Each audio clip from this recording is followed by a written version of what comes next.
এই ছেলে, এই তুমি হ্যাপি নিউ ইয়ার কেন বললে? তুমি আরেকজনকে হ্যাপি নিউ ইয়ার এই শব্দটা কেন বললে? তুমি জানো হ্যাপি নিউ ইয়ার কি? তুমি মুসলমানের সন্তান হয়ে হ্যাপি নিউ ইয়ার শব্দটা কেন তুমি মুখ দিয়ে উচ্চারণ করলে? তুমি কি ভেবেছো হ্যাপি নিউ ইয়ার মানে কি? এর অর্থ নতুন বছর, 2025 সাল গিয়ে 26 সাল আসতেছে, এটা মানে এটা? এই বোকা ছেলে, তোমার হাতে যে স্মার্টফোনটা এখন আছে, এই ফোনটার ভিতরে যাও, এখানে গুগলে সার্চ করো যে JANUS, জানুস, এটা লিখে সার্চ করার পরে তোমার স্ক্রিনে যে এক বিভৎসকর এক মূর্তির ছবি আসবে, এটা দেখলে তুমি আটকে উঠবে, তোমার গা শিউরে উঠবে যে কি আসলো এটা। এখন বলবে, নাহিদ ভাই বুঝলাম না, হ্যাপি নিউ ইয়ারের সাথে মূর্তির কি সম্পর্ক? কি এটাই তো আমাদেরও প্রশ্ন।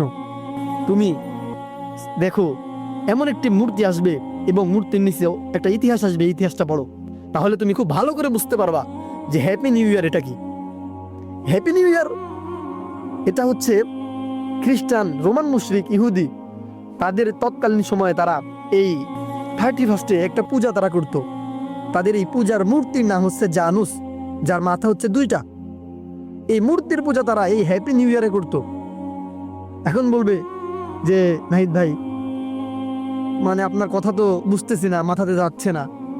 আমরা হ্যাপি নিউ ইয়ার একটু গান বাজনা, একটু আনন্দ, একটু হইচই করেছি, এতটুকুই তো। তো এখানে তো পূজার তো কিছু আমরা দেখতেছি না, আপনি তো মনে একটু বেশি বলতেছেন। আরে বোকা ছেলে, আমি তোমাকেই বলতেছি, আসলে তোমাকে দিয়ে একটা উদাহরণ দেই, তুমি বুঝবা। মনে করো তোমাকে আমি প্রশ্ন করতেছি যে আমি আর তুমি তো মসজিদে নামাজ পড়ি, তাই না?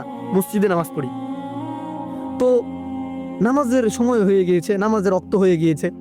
এখন আমরা যদি মসজিদ ছাড়া যে কোনো জায়গায়, এক খোলা মাঠে, পবিত্র জায়গায় যদি আমরা মানে এই নামাজের সময়ে দাঁড়িয়ে নামাজ পড়ে নিই, তাহলে কি আমাদের নামাজটা হবে না? তুমি বলো, তোমাকে প্রশ্ন করলাম। আমরা মসজিদ ছাড়া নামাজের সময়, যে সময়, ওই সময় যদি আমরা অন্য কোথাও নামাজ পড়ে নেই, মাটিতে একটা পবিত্র জমিনে, তাহলে কি নামাজ আমাদের হবে?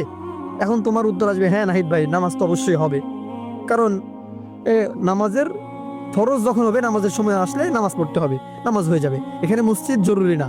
তাহলে নামাজের জন্য যদি মসজিদ জরুরি না হয়, হ্যাঁ, নামাজের ওয়াক্ত হইলে যেখানে সেখানে নামাজ পড়ে নিলেই যদি নামাজ হয়ে যায়, তাহলে আমিও বলবো এই হ্যাপি নিউ ইয়ার অর্থাৎ 31 রোমান মুশরিকরা এই দিনে পূজা করত। হ্যাঁ, এই 31 রাত 12টার আগে এবং পরে, এই মধ্যবর্তী সময়ে তারা এই জানুস দেবতার পূজা করত। এই সেম কাজটা আমি মুসলমানের সন্তান, আমি আর তুমি করতেছি, শুধু পার্থক্য এতটুকু, মন্দির নেই। এখন তুমি বলো যে আমাদের পূজা হচ্ছে কি হচ্ছে না? বলো নামাজের রক্তে যদি মসজিদ ছাড়া অন্য কোথাও নামাজ পড়লে নামাজ হয়ে যায়, তাহলে পূজার সময়ে, পূজার রক্তে কেউ যদি মন্দির ছাড়া, মূর্তি ছাড়া যদি কেউ কেবলমাত্র ওইভাবে নাচানাচি, গান বাজনা, হই হুল্লোড়, ডেকসেট বাজায়, তাহলে সেই সময়ও ওই তার পূজাটা হয়ে যাবে। আর